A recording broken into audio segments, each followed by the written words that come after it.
Kami nga pala po ay nagkayayaan na pumunta sa Jollibee. Siyempre, kasama ako dyan.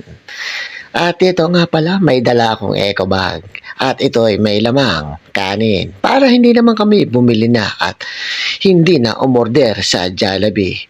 At itong aking padalawang anak ay nagmamadali at ako naman ang tagadala at taga-video. At itong aking anak ay may pagtulak pa sa pinto, hindi naman kaya at pinipilit ang sarili. At ngayon nga pala po'y nagtatakbo at ako'y iniwan. Hindi alam kung saan patungo. At yung pala may nagustuhan at mayroong gustong ituro. At bet-bet nga pala ang isang kandabakmak na kanin. Iniwanan na naman. At ito namang aking panganay. Itinuturo ang ekobag ng punong-puno ng kanin.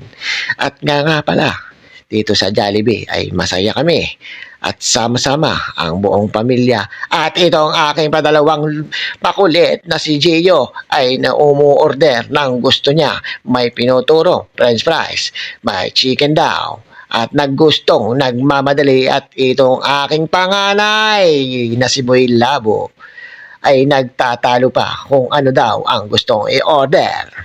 At ito na nga pala po, itinuro na nga po at yun na nga, dumating na yung unang luto, ang french fries at ito'y aming pinaghati-hatian kasama ng aking panganay.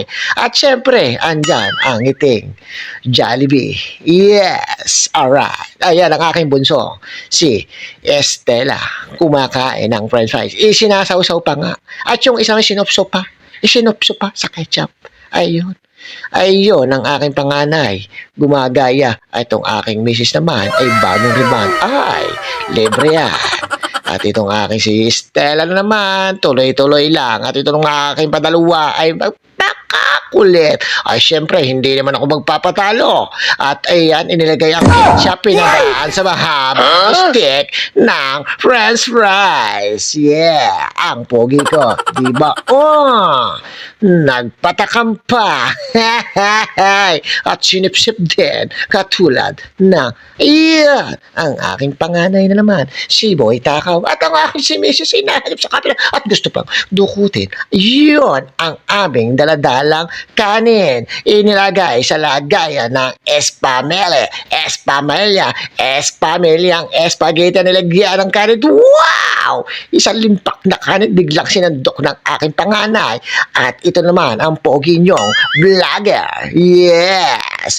At ito at pinangunahan naman at unang sandok para sa akin, ngiti-ngiti. Siyempre, budget na budget yan.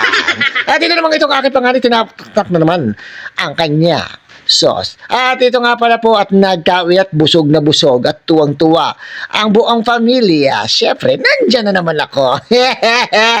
At iyan, nag-okay na okay naman daw at sila ay busog na busog kasama ang aking mga chikiting. Yes, ang aking panganay. Iyon, at mayroon nga palang natirang kain at hindi naubos. Yabang na yabang magdala at nagbabalak pa. At syempre, picturean muna bago mag-uwian. Syempre, family bonding. Ganyan. Kaming mga magkakasama. Syempre, nandiyan na naman ako ang poging-pugi namang vlogger. Alright.